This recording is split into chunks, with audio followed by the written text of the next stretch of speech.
Alright, hello everyone and welcome to AEW Discussion. I'm your host and AEW enthusiast Dougie Doug. In today's episode I'm going to be discussing the inaugural WrestleDream pay-per-view, and this first ever WrestleDream lived up to its promise. It was a night of pure wrestling greatness that showed what makes AEW's roster so special. The crowd was committed to the action, making everything feel special. So many matches on the card could have been the main event. Nothing will be talked about more though than the arrival of Adam Copeland. The rated R superstar would end the night standing tall. Now, there's an argument made that the show was overbooked, but it's hard to be too mad about that, considering the night of great wrestling, considering it was a night of great wrestling. Tony Khan called this the beginning of a new era in AEW, and it certainly delivered some important takeaways for the future of this company. And with that, we're going to get right into the action.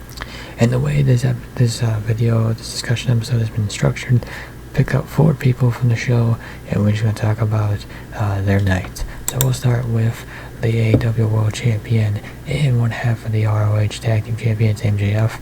And on his own, well, he just cannot remain ROH Tag Champion any longer. So MJF promised to defend the ROH Tag titles with that goal, and he successfully pulled off that title defense in a fun opener of a match where he took multiple shortcuts to make it out with the gold.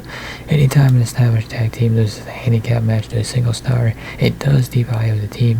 However, MJF works at a higher level than the Righteous, who are still not established yet in AEW. Over time, that will change. Vincent and Dutch have shown their skills in recent weeks alongside well-produced segments to sell their gimmick. Losing here, unfortunate bump in the road, but not the end of the road for the Righteous. The problem ROH could face is the possibility of MJF devaluing the tag team division should he have more success with title defenses on his own.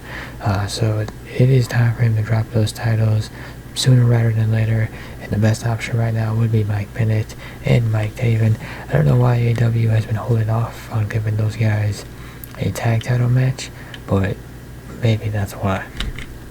Julia Hart, even in defeat, came out as a bona fide star. So AEW women's division has struggled to deliver enough unique top acts to keep momentum at the same level as the men's division.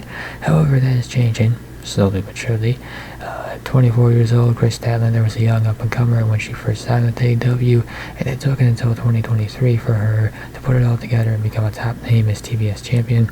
Julia Hart began her AEW journey at the age of 19, and it looks like 2024 could be her year. These women got a much-deserved "This Is Awesome" chant for a sprint of a match at WrestleDream that never slowed down. These ladies delivered, and Hart was probably the more popular star by the end. She did lose, but she is undeniable. As long as AEW keeps her on television, she's going to win gold sooner rather than later.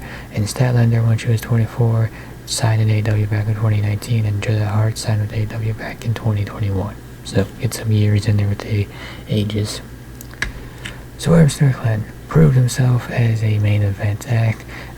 Granted, I think most people kind of knew that already, but it certainly helps to have a great pay-per-view match to kind of reiterate that point.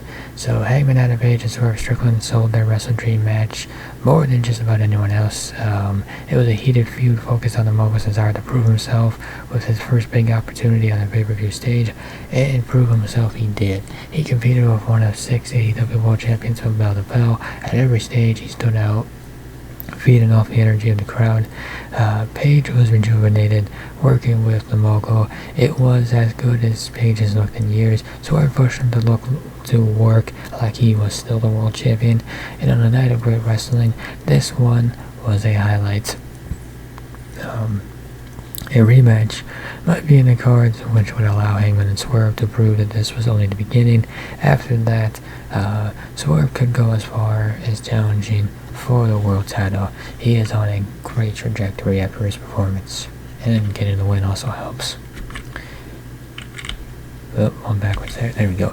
And Adam Copeland, big surprise of the night, ladies and gentlemen. Adam Copeland has jumped ship, and in WWE is no more. We now have Adam Copeland, the rated R superstar, who is all elite, and this is most likely his retirement tour, and it's happening in AEW.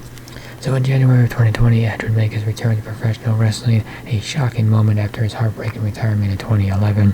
Before that return, Edge stated in his WWE 24 documentary that he was in talks with another company back in 2019. That company was AEW, who was beginning to form at that time.